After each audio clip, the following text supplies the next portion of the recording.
So I got invited to go on this Idaho elk hunting trip. I've never been elk hunting. It's something I've always wanted to do, but just never have. Living in Florida, we don't have elk within 2 states of us.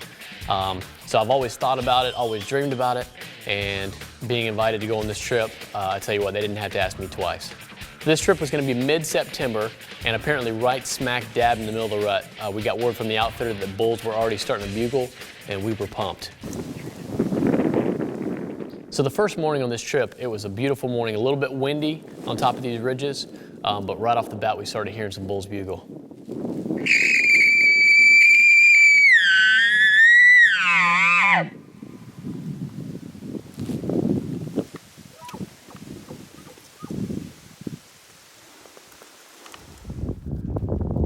We're here in Idaho, Broad Mountain Canyon Ranch. That's my guide. Look at that view.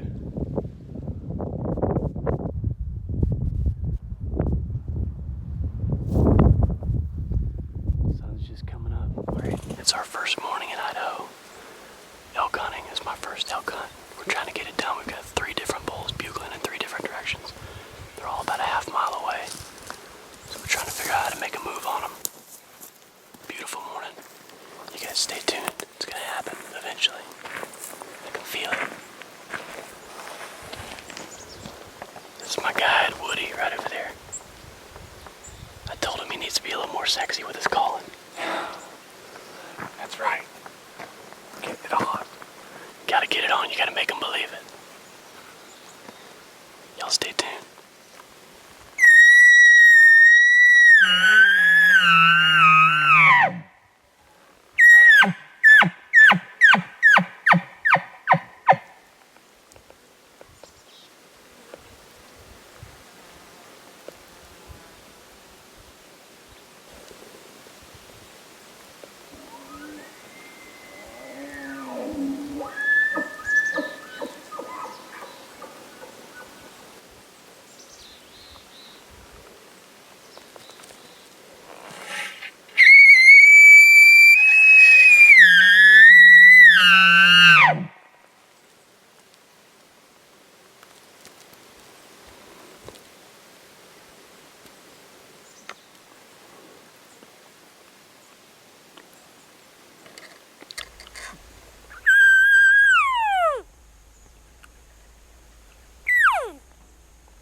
So even though these bulls were bugling really good in the morning, they weren't really responding to our calls very well. We tried cow calling, we tried bugling back to them, and they just kind of were doing their own thing. So what we decided to do is cover as much ground as we possibly could, as slowly and quietly as we could, and hopefully stumble upon one of these big bulls.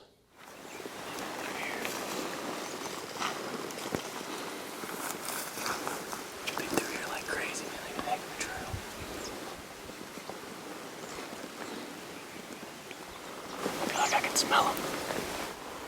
They're stinky, aren't they?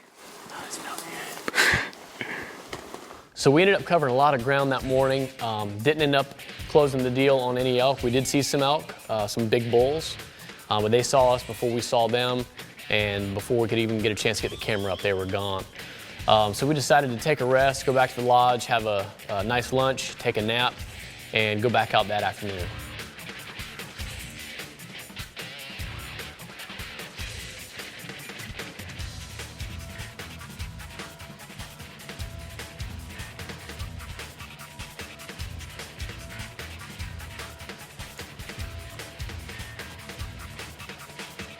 So we went out that afternoon, and it was rather warm that afternoon. So my guide Woody said that he thinks these bulls are going to be hitting wallows. They're going to be rolling in wallows as hot as it is. They need to be near water.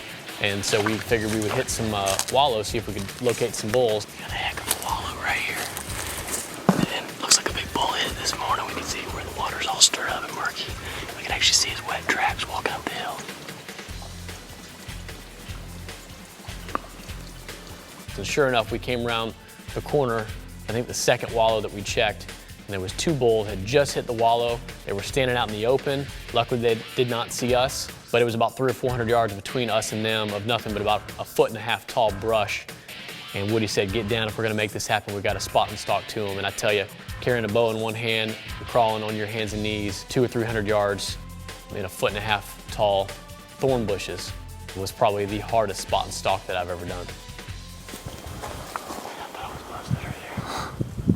Oh, he's looking. There he is. I know, that's our biggest problem right now. Our biggest problem right now is the wind is blowing straight towards these bulls. But it's kind of swirling, so I think it might be swirling before it gets to them. Got two really good bulls.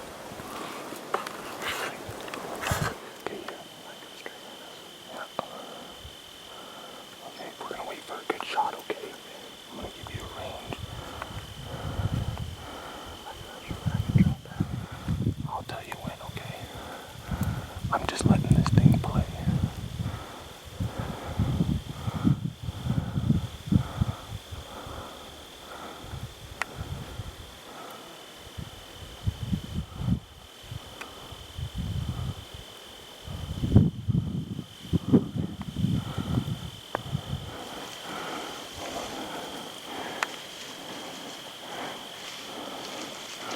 He's quartering to us.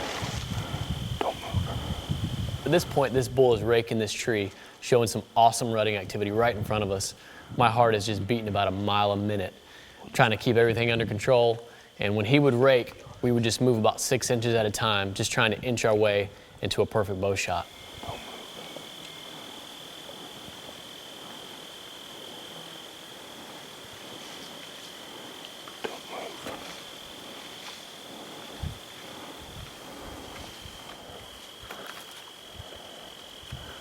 There's your shot. He's 35 yards. Stand up and shoot him. Let me range him. Hold on. He's 38 yards. Hold on. Hold on. 38 yards. Good shot. Good shot. I just shot my bull elk, and he didn't go down. He was slightly quartering away, and he ran towards the top of this mountain right here, this big hill, and we had to circle around the other side. And I'm not used to this altitude, but you should have seen the run we just made. We came the other side, and they were not, I don't think they came over this hill, which is a very good sign. I'm hoping he's laid down right in here. This is unbelievable. I'm going freaking nuts right now. First day of my first elk hunt, and I score on a big bull. Well, I hadn't scored yet, but I'm feeling good about the shot. I'll get back with you when I can breathe. All right, so we are filming with my iPhone because my camcorder died, but I'm pretty much speechless. I have run up and down this mountain probably, I don't know, 7 or 8 times, and I'm not used to this. I'm just a Florida boy and not used to this elevation. We're about at 7,100 feet elevation, and it's a beautiful 6x6. I just could not ask for anything more. First day of my first elk hunt in my life, and I scored on a 6x6. Just a monster.